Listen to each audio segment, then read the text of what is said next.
Casey at mga kapatid sa ama magsama-sama ngayong Pasko.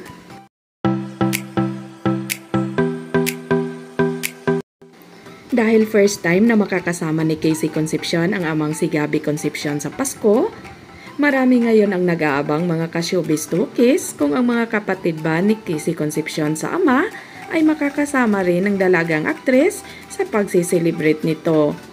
Isa sa pinakainaabangan ngayon ng mga netizens ay ang bonding moment ni Christina kasama ang kapatid sa ama na si Gary Concepcion na napabalitang nanganak na, ngunit hindi pa nito ipinapakita sa publiko. Close pareho si Gary at Casey Concepcion sa amang si Gabby Concepcion. Ngunit kitang-kita na si Casey lang talaga ang nagmana sa kanyang ama kung sa pagmumukha ang titingnan, pero parehong magaganda ang kanyang mga kapatid katulad niya.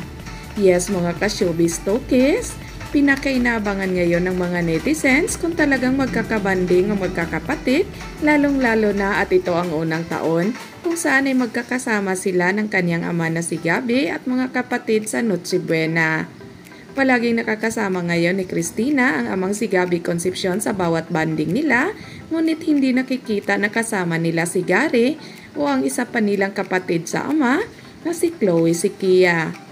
Walang napabalitang nagkaroon ng tampuhan ng mga anak ni Gabby Concepcion kaya masaya ang publiko para sa kanila.